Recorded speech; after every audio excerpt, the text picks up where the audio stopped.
আরেকটা প্রজাতি বের হবে, এর নাম ইয়াজুজ আর মাজুজ। নাম শুনেছেন? এই যে এই সূরার মধ্যেই আছে, এই সূরা কাহাফের কথা বললাম না, সূরা কাহাফের পিছনের দিকে আছে ইন্না ইয়াজুজ ওয়া মাজুজ মুফসিদুনা ফিল আরদ। যুলকারনাইন বাদশার কথা পড়বেন, তিনি এই যে দেয়াল নির্মাণ করে দিয়েছিলেন লোহা এবং তামা দিয়ে, মনে আছে, পড়েছেন? আচ্ছা, এই ইয়াজুজ আর মাজুজ যখন বের হবে, পৃথিবীর পানি খেয়ে শেষ করে ফেলে দিবে একেবারে। এর এত বেশি হিংস্র হবে যে এদের সাথে লড়াই করার মতো ক্ষমতা কোনো মানুষেরই থাকবে না। এমনকি ঈসা আলাইহিস সালামেরও নয়। ঈসা আলাইহিস সালাম তুর পাহাড়ে চলে যাবেন মুসলিমদেরকে নিয়ে, তুর পাহাড়ের ভিতরে মুসলিমরা সেখানে লুকিয়ে থাকবে, পৃথিবীর মেসাকার অবস্থা হয়ে যাবে, পৃথিবীর পানি খেয়ে শেষ করে ফেলে দিবে হিংস্র প্রজাতি। তখন ঈসা আলাইহিস সালাম আল্লাহর কাছে দোয়া করবেন, আল্লাহ এই বিভৎস জাতিকে ধ্বংস করো। আল্লাহ রাব্বুল আলামিন তখন ওই ইয়াজুজ আর মাজুজের এই কাঁধে, ঠিক কাঁধের মাঝখানে একটা ভাইরাস জন্ম দিবেন। কি জন্ম দিবেন? ওই যে বলি না মহামারীর ভাইরাস, অমুক ভাইরাস তমুক ভাইরাস, এই ভাইরাস আরও সামনে আছে বাকি এখন। ওই ভাইরাসে, ওই পোকায়, ওই ব্যাকটেরিয়া বা যেটাই হোক আল্লাহ পাক যাই দিবেন, এতে করে ইয়াজুজ আর মাজুজের পুরো প্রজাতি ধপধপ ধপধপ করে মারা যাবে। মানে এটা ছোঁয়াচে রোগ হবে। কি রোগ হবে? ছোঁয়াচে। ঠিক যেমন আমরা একটু করোনায় দেখলাম না, একজন থেকে আরেকজন, একজন থেকে আরেকজন, এরকম জিনিস চলবে আরও বিশ্বে।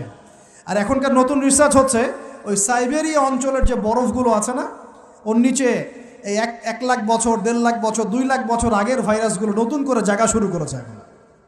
হ্যাঁ, এগুলো বিজ্ঞানীরা বলছেন যে এগুলো আবার কোন দিন জানি পৃথিবীতে আত্মপ্রকাশ করা শুরু হয়। সব কিছুই ঘটবে। বিশ্বটার খুব রহস্য আছে, বিশ্বটার অনেক রহস্য আছে। আল্লাহ পাক এগুলো খেলার ছলে সৃষ্টি করেন নাই, পরীক্ষা। লিয়াবলুয়াকুম আইয়ুকুম আহসানু আমালা, আল্লাহ পাক বলেছেন। এরপরে ইয়াজুজ আর মাজুজের সব প্রজাতি মারা যাবে। নবীজি বলছেন জমিনে কোনো জায়গায় ফাঁকা থাকবে না, সমস্ত জায়গাতেই ওদের দেহ পড়ে থাকবে। আল্লাহু আকবার। এরপরে ঈসা আলাইহিস সালাম আল্লাহকে বলবেন, আল্লাহ জমিনটাকে পবিত্র করে দাও। আল্লাহ পাক কী করবেন জানেন? বড় বড় নখরওয়ালা, বড় বড় নখ আছে, নখ দেখেছেন? বড় বড় বড় বড় নখওয়ালা একটা স্পেশাল প্রজাতির পাখি আল্লাহ পাঠাবেন। কি পাঠাবেন? পাখি। এটা কোন পাখি, কি নাম আমরা জানি না, মহাবিশ্বের কোন জায়গা থেকে আসবে তাও জানি না, পৃথিবীতে আসে কিনা তাও জানি না, আল্লাহ পাঠাবেন। আবাবিল, তয়রন আবাবিল যখন আল্লাহ পাখি পাঠিয়েছিলেন না, ও আরসালা আলাইহিম তয়রন আবাবিল। আসলে ওই পাখির নাম কিন্তু আবাবিল না, আবাবিল মানে হচ্ছে ঝাঁকে ঝাঁকে। তো ওই পাখি কি আর দেখা গেছে? ওই রকম করে পাথর কেউ নিক্ষেপ করেছে? আর ঠিক এরকম করে এই এক শ্রেণীর পাখি আল্লাহ পাঠাবেন যাদের নখগুলো খুব বড় বড় হবে, বিশাল বিশাল নখ। এই নখগুলো দিয়ে তারা দেহগুলোকে উঠাবে, উঠিয়ে নিয়ে কোথায় যে ফেলে দেবে আল্লাহ ভালো জানে। সুবহানাল্লাহ, আল্লাহু আকবার। আল্লাহ পাক বিশ্বে কত কি বাকি রেখেছেন এখন। এরপরে আল্লাহ পাক কী করবেন জানেন? আল্লাহ পাক বৃষ্টি বর্ষণ করবেন। এত বেশি বৃষ্টি হবে, এত বৃষ্টি হবে, জমিন ধুয়ে পরিষ্কার হয়ে যাবে। হাদিসে আসছে জমিন একদম চকচক করবে, জমিনটা পরিষ্কার হয়ে চকচক করতে থাকবে। এরপরে, কারণ ওই ভাইরাস তো ধুইতে হবে না, ভাইরাসকে ধুয়ে সাফ করতে হবে। তারপরে ঈসা আলাইহিস সালামের সময়ে বলা হচ্ছে, তার সময়ে একটা ডালিম দেখেছেন কি না? আনার ডালিম, এই ডালিমের যে খোসা হয় না, এই ডালিমের খোসার নিচে একটা পুরো পরিবার আশ্রয় নিতে পারবে। কি বুঝলেন? এত বড় বড় ফল হবে, এত বরকত হবে জমিনের মধ্যে। কখন বরকত হয়? যখন একটা জনপদের অধিবাসীরা আল্লাহর সামনে আত্মসমর্পণ করে, তখন আল্লাহ বরকত দেন। আমরা কি আত্মসমর্পণ করছি? এই জন্যই তো অর্থনৈতিক মন্দা চলছে। এমনি নাকি? সুদ খাচ্ছেন, দিব্যি ঘুষ খাচ্ছেন, দুর্নীতি করছেন, জেনা করছেন, মানুষের সম্পদ আত্মসাৎ করছেন, মাপে কম দিচ্ছেন, আবার নামাজও পড়ছেন, মাশাআল্লাহ। তো বরকত কোত্থেকে আসবে? তো বরকত কখন আসে? যখন একটা কওম আল্লাহর সামনে সম্পূর্ণ আত্মসমর্পণ করে। একটা ডালিম হবে, এটা রূপকথা নয়, এগুলা গাল গল্প বলছি না। এই প্রতিটা কথা আল্লাহ পাকের ওহী থেকে আসছে, এর একটা কথা মিথ্যা হবে না ইনশাআল্লাহ তাআলা। বিশ্ববাসীরা দেখবে একটা ডালিমের নিচে একটা পরিবার আশ্রয় নিতে পারবে। এত স্পেসিফিকলি বলা হয়েছে হাদিসগুলোতে। নবী সাল্লাল্লাহু আলাইহি ওয়াসাল্লাম বলেছেন যে 10 জন ঘোড়সাওয়ার, কয়জন ঘোড়সাওয়ার? 10 জন ঘোড়সাওয়ার বের হবে ইমাম মাহদীর সময়, যারা খোঁজ নিতে যাবে যে দেখি দাজ্জাল বের হয়েছে কিনা। ঘোড়ায় করে খোঁজ নিতে যাবে, দেখি দাজ্জাল বের হয়েছে কিনা। ওই 10, নবীজি বলছেন আমি ওই 10 জনের নামও জানি, ওদের বাবার নামও জানি। সুবহান। এত স্পেসিফিক জ্ঞান দেওয়া হয়েছে আল্লাহর পক্ষ থেকে নবী সাল্লাল্লাহু আলাইহি ওয়াসাল্লামকে। তার হাদিস থেকে বলছি, ডালিমের নিচে পরিবার আশ্রয় নিতে পারে। তো অনেকে হয়তো হাসবে, কি বলে একটু উল্টা পাল্টা কথা, তাই না? নাস্তিকরা মনে করতে পারে যে হাসবে, আরে হাহারি এক দিয়ে রেখে দেবে। এখন মানুষ ফেসবুকের মতো চিন্তা করে, ফেসবুকের মতো হাসে, ফেসবুকের মতো কাঁদে, মানুষ এখন রোবটিক হয়ে গেছে, ঠিক আছে? আচ্ছা, তো এরপর কি? এরপরে বরকতের এই সময়টা শেষ হয়ে যাবে কখন? যখন মানুষ আবার সেই জেনা, পাপ, শিরিক, কুফর এগুলোতে লিপ্ত হবে। আল্লাহ রাসূল বলছেন এমন একটা মানুষও বাকি থাকবে না, একটা মানুষও না যে খালি লা ইলাহা ইল্লাল্লাহ কালিমাটা পড়তে জানে, এমন একটা মানুষও বাকি থাকবে না। বলেন নাউযুবিল্লাহ। ওরা হবে এই পৃথিবীর সবচেয়ে নিকৃষ্ট মানুষ। ওদের চেয়ে নিকৃষ্ট কোনো মানুষ এই পৃথিবীতে হবে না। এখনও কি এরকম সময় আসে নাই? এখন কি লা ইলাহা ইল্লাল্লাহ আছে না? পূর্ণাঙ্গ প্রয়োগটা নাই, কিন্তু কালিমা তো আছে কি না? তখন নবীজি বলছেন এমন একটা যুগ আসবে যে লা ইলাহা ইল্লাল্লাহ বলার মতো একটা মানুষ খুঁজে পাওয়া যাবে না। আর মানুষ রাস্তাঘাটে কুকুরের মতো জেনা করবে।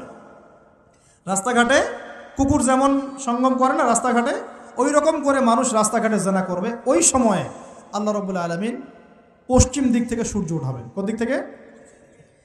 সূর্য সত্যি সত্যি পশ্চিম দিকে উঠবে। পৃথিবী একদিকে ঘুরছে না এখন?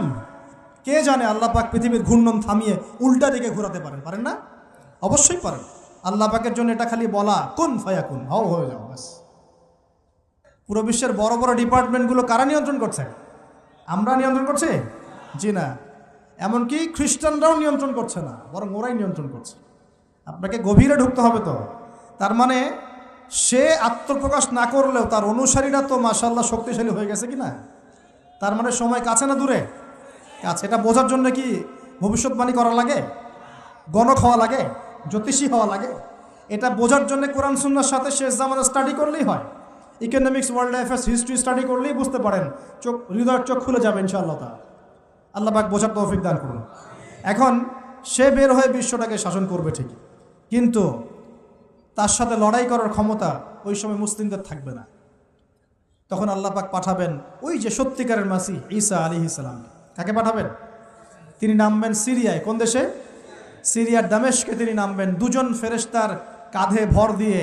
তখন তার চুলগুলো দিয়ে টপ টপ করে মুক্তার মতো পানি ঝরতে থাকবে, এমনটা হাদিসে বলা হয়েছে। সুবহানাল্লাহ, সুবহানাল্লাহ। এত স্পেসিফিকলি হাদিসে বলা হয়েছে এটা হবে, এইটা হবে, ওইটা হবে, একদম স্পেসিফিকলি।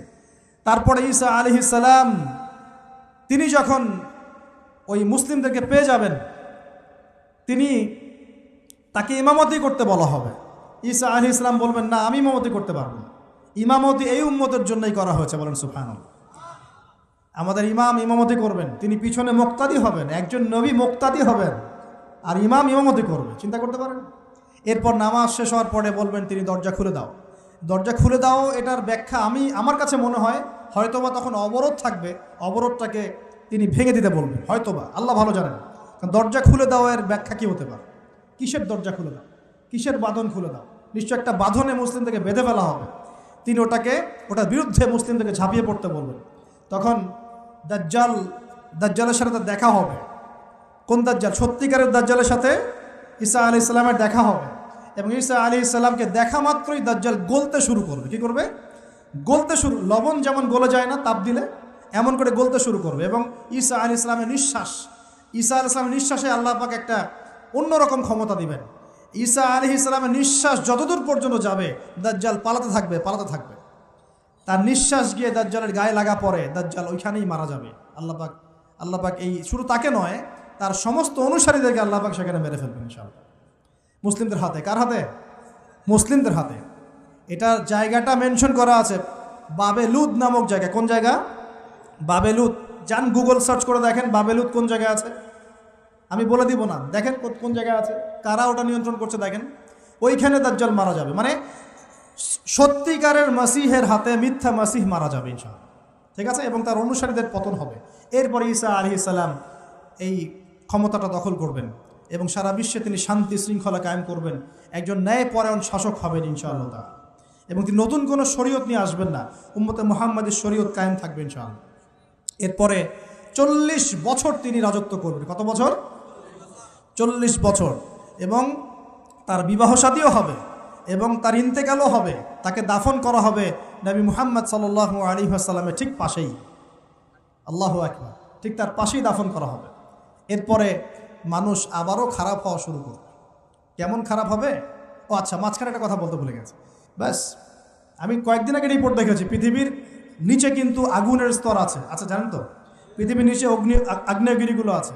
পৃথিবীর ভিতরেও একটা ঘূর্ণন হয়, সেই ঘূর্ণনের দিক পরিবর্তন হচ্ছে দিন দিন, এমনটা রিপোর্ট এসেছে। দেখেন, আপনি ইন্টারনেট ঘাটাঘাটি করেন। আর অনেকে রিপোর্ট করছে যে পৃথিবী আগে যে গতিতে ঘুরতো, এখন পৃথিবীর ঘূর্ণন গতি একটু বেড়ে গেছে। দেখেন রিপোর্ট, দেখেন ঘূর্ণন গতি বেড়ে যাওয়ার মানে হচ্ছে টাইম দ্রুত পাস করবে। আর শেষ জামানার হাদিস এটাও আছে, সময় দ্রুত পাস করবে, আছে না? এটা হাদিস আসছে। তো প্রিয় ভাইরা, এই সময় মানুষ খারাপ হওয়া শুরু করার পরে এমন খারাপ হবে, আল্লাহর নাম নেওয়ার মতো কোনো মানুষ থাকবে না, আল্লাহ আল্লাহ বলার মতো কোনো মানুষ থাকবে না। তখন পশ্চিম দিক থেকে সূর্য উঠবে। কিভাবে কিয়ামত হবে? নবীজি বলছেন, একজন ব্যক্তি পানি খাওয়ার জন্যে পাত্রটাকে মুখের সামনে নিবে, পানি গিলতে পারবে না, কিয়ামত হয়ে যাবে। নাউযুবিল্লাহ। ইযা ওয়াকাআতিল ওয়াকিআ লাইসা লিওয়াকাআতিহা কাযিবা আল কারিআতু মাল কারিআ ওয়া মা আদরাকা মাল কারিআ, আছে না? আম্মা ইয়াতাসাআলুন আনিন নাবাইল আযীম। কত সূরা আছে কিয়ামত সংক্রান্ত, পড়ে দেখেন। ইযা যুলজিলাতিল আরদু জিলজালাহা ওয়া আখরাজাতিল আরদু আথকালাহা ইযা শামসু কুওয়িরাত ওয়া ইযা নুজুমু কাদারাত। এই সূরাগুলো পড়ে দেখেন।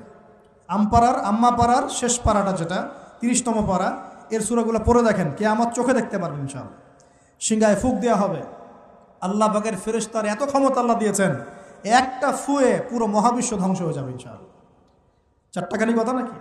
দ্বিতীয় ফুৎকারে আবার সবাইকে জীবিত করা হবে। এবং এই যে দুনিয়ার জীবনটা আমরা কাটাচ্ছি, এই 30, 40, 50, 60, 100 বছরের জীবন, এই জীবনের এক একটা হিসেব আল্লাহর সামনে দাঁড়িয়ে সেদিন দেওয়া লাগবে। অতএব এই দুনিয়ার জীবনটাতে প্রস্তুতি গ্রহণ করি, 5 ওয়াক্ত নামাজ পড়ি, যাকাত দেই, কালিমা বোঝার চেষ্টা করি, আল্লাহ তাওহীদ শিখি, জানি, বুঝি, নবীর সুন্নত অনুযায়ী আমল করি, হালাল খাই, পরিবার গড়ি, মানুষকে সৎ কাজের দাওয়াত দেই, অসৎ কাজে নিষেধ করি, ইসলামকে আল্লাহর জমিনে প্রতিষ্ঠা করার চেষ্টা করি। আল্লাহ পাক যা দিয়েছেন, জানমাল, সময়, শ্রম, আল্লাহ পাক যা দিয়েছেন, ক্ষমতা, প্রতিপত্তি, সম্পদ, এগুলোকে আল্লাহর দিনের জন্য ব্যয় করি। ইনশাআল্লাহ দুনিয়া সফল হব, পরকালে সফল হবে ইনশাআল্লাহ আযজা ওয়া জাল। আল্লাহ পাক আমাদের সবাইকে সমকালীন ফিতনাগুলো সম্পর্কে সচেতন থাকার তৌফিক দান করুন, এবং এই রমজান, আসন্ন রমজানে পরিপূর্ণরূপে ইবাদত করার তৌফিক দান করুন, এবং এই ইবাদত এবং শিক্ষাগুলোকে সারা বছর ধরে রাখার তৌফিক দান করুন, এবং জামানা সম্পর্কে সচেতন থেকে আগামী দিনে যা হবে সেভাবে পদক্ষেপ নেওয়ার তৌফিক আল্লাহ পাক দান করুন। আমিন।